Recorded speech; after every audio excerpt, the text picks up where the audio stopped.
നമസ്കാരം.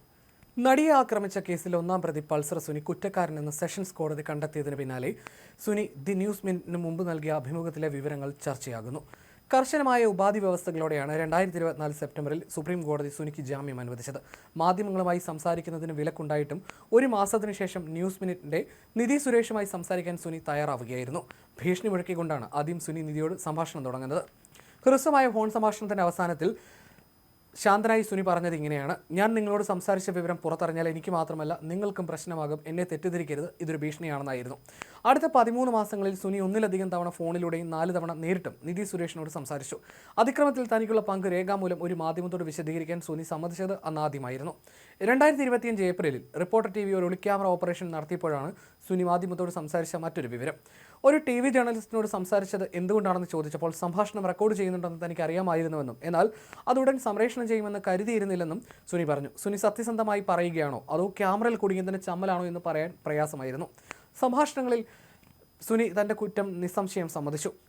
താൻ യുവതിയെ തട്ടിക്കൊണ്ടുപോയി ഫോൺ ഉപയോഗിച്ച് ലൈംഗികമായി പീഡിപ്പിക്കുന്നതിന്റെ 8 ക്ലിപ്പുകൾ റെക്കോർഡ് ചെയ്തു. ഇത് ചെയ്തത് തന്നെ വാടകയ്ക്കെടുത്ത ആളുടെ നിർദ്ദേശപ്രകാരമാണെന്നും അവകാശം. എന്നാൽ ഇവിടെയാണ് സുനിയുടെ മൊഴിയിലെ വൈരുദ്ധ്യങ്ങൾ നിലനിൽക്കുന്നത്. കോടതിയിൽ ചെന്നപ്പോൾ സുനി മലക്കം അറിഞ്ഞു. ഗൂഢാലോചനയിൽ തനിക്ക് യാതൊരു പങ്കുമില്ലെന്ന് പറയുകയും അതിക്രമത്തിന്റെ വിശദാംശങ്ങളോ പണത്തിന്റെ വഴിയോ വെളിപ്പെടുത്താൻ വിസമ്മതിക്കുകയും ചെയ്തു.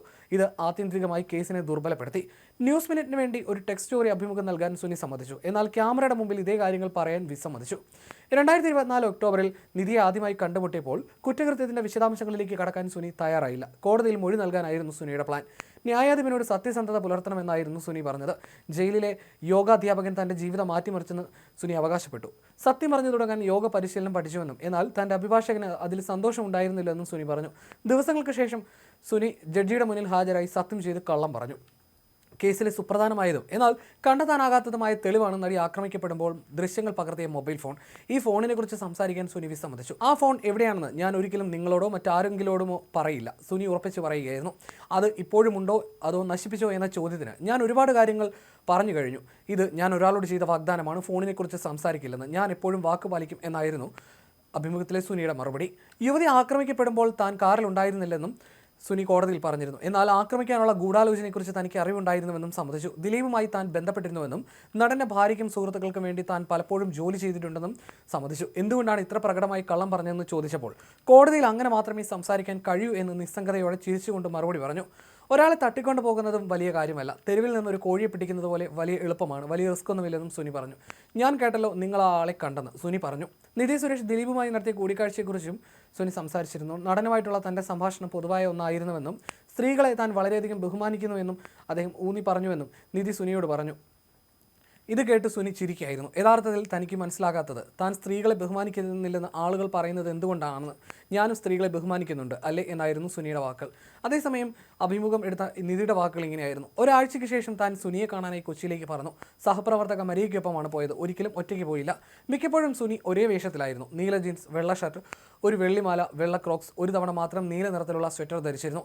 കൊച്ചിയിൽ അന്ന് കഠിനമായ ചൂടായിരുന്നു. ഈ വേഷം എങ്ങനെ ചൂടത്ത് ധരിക്കുന്നു എന്ന് ചോദിച്ചു. ഞാൻ നിങ്ങളെപ്പോലെയല്ല, ഞാൻ എപ്പോഴും AC-ലാണ് ഇരിക്കുന്നതെന്ന് സുനി മറുപടി നൽകി. സുനിയുടെ കണ്ണുകളും അസ്വസ്ഥമായിരുന്നു. ഉത്കണ്ഠഭരിതനാണെന്ന് ഒന്നിലധികം തവണ അവകാശപ്പെട്ടപ്പോഴും അയാളുടെ ശബ്ദം ശാന്തവും ഒരുപോലെ താഴ്ന്നതുമായിരുന്നു. എന്നെ ശാന്തനാക്കാൻ നിങ്ങൾ സഹായിക്കാമോ എന്ന് അയാൾ പലപ്പോഴും ചോദിച്ചു. ആദ്യം കൂടിക്കാഴ്ച കൊച്ചിയിലെ ആളൊഴിഞ്ഞ ഒരു റെസ്റ്റോറൻറ്റിലായിരുന്നു.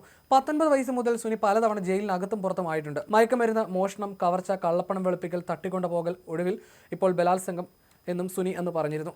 ഒരു 10 പതിറ്റാണ്ടിലേറെയായി ഒന്നുകിൽ ജയിലിനുള്ളിലോ ഒളിച്ചോടിയോ അല്ലെങ്കിൽ ജയിൽവാസത്തിനിടയിൽ ജീവിതം നയിക്കാൻ ശ്രമിക്കുകയോ ചെയ്യുന്നു. ഇതാണ് ഞാനിപ്പോൾ. എനിക്കിനി ഒരു ക്രിമിനൽ അല്ലാതെ മറ്റൊരാളാകാൻ അറിയില്ല. ഇങ്ങനായിരുന്നു സുനി നിധിയോട് പറഞ്ഞത്. വിധി വരുന്നതിന് മുമ്പ് ഞാൻ മറ്റൊരു കുറ്റം ചെയ്യില്ലെന്ന് ഉറപ്പാക്കണം. എൻ്റെ ജാമ്യം റദ്ദാക്കാൻ ഞാൻ ആഗ്രഹിക്കുന്നില്ല എന്നുമായിരുന്നു സുനിയുടെ വാക്കുകൾ. ഒഴിഞ്ഞു മാറുന്ന ഒരു രീതി സുനിക്കുണ്ടായിരുന്നു. എന്തെങ്കിലും വെളിപ്പെടുത്താൻ താല്പര്യമില്ലാത്തപ്പോൾ ശ്രദ്ധ മാറ്റുകയും അവ്യക്തമായി സംസാരിക്കുകയും ചെയ്തു. ആദ്യ സംഭാഷണങ്ങളിൽ ഓരോ തവണയും ഒരേ ചോദ്യം ചോദിച്ചു. അപ്പോൾ സുനി അന്ന് രാത്രി ശരിക്കും എന്താണ് സംഭവിച്ചത്, നിങ്ങളത് ചെയ്തോ? അതേ, ഞാൻ ചെയ്തു. അദ്ദേഹം ഒരു തവണ പറഞ്ഞു, ഞാൻ നിങ്ങളോട് അതിനെക്കുറിച്ച് പറയാം, പക്ഷേ ആദ്യം എനിക്ക് കോടതിയോട് പറയണം, തുടങ്ങിയവയായിരുന്നു സുനിയുടെ വാക്കുകൾ. പശ്ചാത്താപമില്ലാത്ത ഒരു ക്രിമിനലിൻ്റെ മനസ്സാണ് പൾസർ സുനിയുടേതെന്ന് നിധി സുരേഷിൻ്റെ ആ റിപ്പോർട്ടിൽ പറയുന്നു.